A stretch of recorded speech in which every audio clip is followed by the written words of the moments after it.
Queridos amigos, sejam bem-vindos ao canal Videira Espírita. Meu nome é Cristina Brito e este é o programa Projeto 15 Minutos, o Evangelho segundo o Espiritismo. Aqui diariamente estudamos a terceira obra básica da doutrina espírita codificada por Allan Kardec, o Evangelho segundo o Espiritismo. Atualmente estamos no capítulo 7, Bem-aventurados os pobres de espírito, falando aqui então da humildade. Nós estamos na parte final do capítulo que trata de instruções dos espíritos e ontem vimos aqui uma mensagem, na verdade a primeira parte da mensagem do espírito Lacordaire recebida em Constantina em 1863. E o título da mensagem é O Orgulho e a Humildade. É uma mensagem grande, por isso só conseguimos ver a metade, hoje veremos a outra metade. No entanto, vamos só lembrar que Lacordaire, ao nos falar da humildade, ele nos diz que é aquela virtude que nos lembra que somos todos irmãos, ou seja, somos todos iguais e devemos nos tratar desta forma, não que um seja mais importante ou esteja mais acima e o outro mais abaixo ou menos importante, que isto não existe e que o orgulho, diz ele, é o terrível adversário da humildade, sim, sua antítese, não é? Então, a vacina contra o orgulho é exercitarmos a humildade, essa visão de que o outro é sim nosso igual e que nós não somos melhor do que ninguém neste mundo. Também não somos pior do que ninguém, não é? Então tem pessoas que se acham a pior das criaturas, não é assim não. Eu sempre costumo dizer, então até para filho, né, a gente diz, meu filho, você não é melhor do que ninguém, mas também não é pior do que ninguém. Se fulano pode, você pode.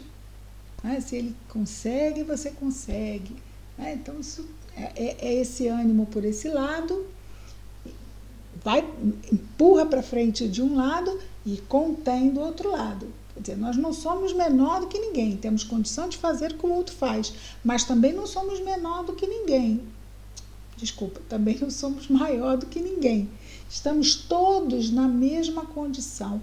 Aliás, espíritos imperfeitos dentro do mesmo barco que é o mundo de provas e expiações, aquele que se acha melhor deve realmente merecer a nossa piedade, porque quando acordar do lado de lá, vai levar um baita susto e sofrer uma grande decepção, né? Um golpe no orgulho, não é? E aí ele fala aos ricos, tentando mostrar, não é, que aos ricos que enquanto eles dormem, não é, em lugares muito bem postos, que existem pessoas que estão sofrendo e que eles poderiam, então, levados pelo sentimento de fraternidade, que é o amor entre irmãos, não é, poder assistir. Também ele fala duas coisas muito importantes. Primeiro, para a mãe sofredora, o quanto ele admira a sua luta e a sua nobreza diante dos filhos, que ela saia a esmolar para cuidar deles.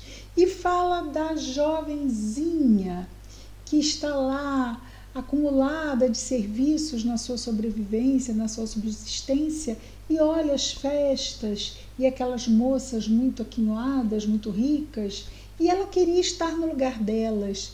E aí ele a adverte mais severamente, dizendo que ela não fizesse isso, porque ela não sabia das dores que se escondem atrás daquelas aparentes alegrias e daquela aparente felicidade. E que se ela soubesse, ela bem diria a condição em que Deus a colocou. E que ela não insistisse nesse tipo de pensamento, porque senão hoje o guardião dela acabaria se afastando dela se ela começasse a fazer escolhas infelizes. Ela acabaria entregue, infelizmente, às próprias escolhas infelizes, não é? E às suas consequências. Então vejamos aqui hoje, então, a continuação da mensagem do espírito Lacordaire, que já falou a esses que aqui citamos e continua falando. E agora diz: e vós todos, o que sofreis injustiça, os que sofreis injustiças dos homens, sede indulgentes para com as faltas dos vossos irmãos, em vos dizendo que vós mesmos não estáis isentos de censura. Isso é caridade, mas é também humildade. Então, diante daqueles que nos fazem mal, ele diz que nós devemos buscar essa indulgência, compreender que somos infelizes, que fazem por ignorância, que fazem por soberba, e como dissemos antes, quando abrirem os olhos, quando despertarem para a verdade, que grande baque será, quanto sofrimento chegará para esses corações. Então ele nos exorta aqui essa indulgência, né? Sermos, vamos dizer assim, caridosos com o erro do próximo. E ele diz que devemos dizer a nós mesmos que nós não estamos isentos de censura. Quer dizer, que se o outro erra, nós também não somos puros, e também é claro que erramos. Não é? Então seria, não é, o 6 meio e o meia dúzia. Claro que cada um errando lá do seu jeito, mas nós também não estamos isentos de censura. E ele diz, isso é caridade, mas é também humildade, esse esforço em não nos colocarmos acima, em também nos vermos como falíveis. E quando erramos, também não gostaríamos que o próximo nos visse com indulgência diante dos nossos erros? É uma verdade. Não que isso seja fácil, não. Talvez o nosso primeiro impulso seja mesmo de cobrar, de endurecer, mas aí vem o esforço, né? Contenção das más tendências, que é aquela definição do verdadeiro espírita, não é?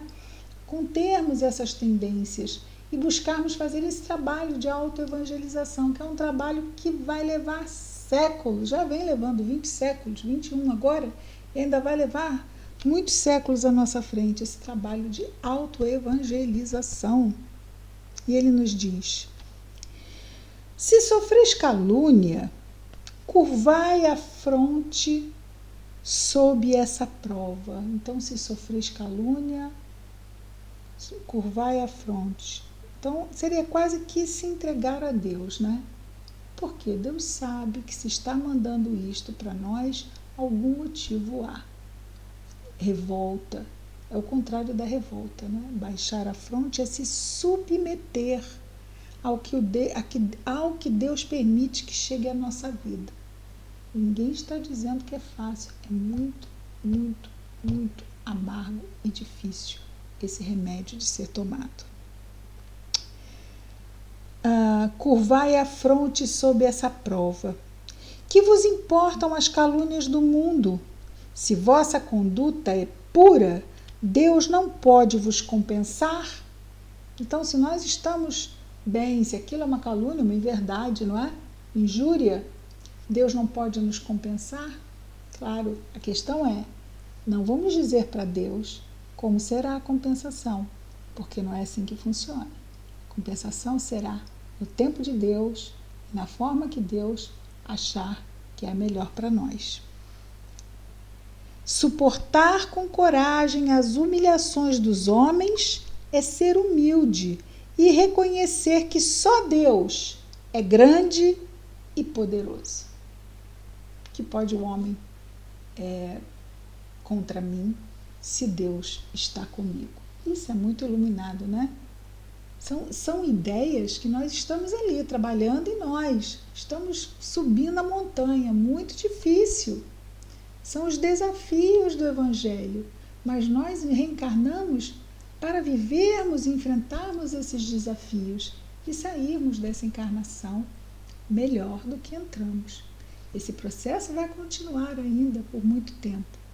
E a cada período reencarnatório temos um quinhão de virtudes a conquistar. Não vamos sair daqui espíritos bons, puros, iluminados. Seria bom, né? Saíssemos, mas vamos fazer no ritmo que sempre destacamos aqui. Hoje melhor do que ontem, amanhã melhor do que hoje, certo? Buscando, nós vamos achando, né?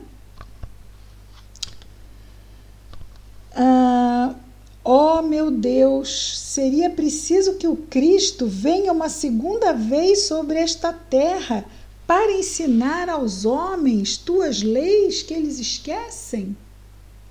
Deverá ele ainda enxotar os vendilhões do templo que mancham tua casa, ou seja, a casa de Deus, que não é senão um lugar de prece?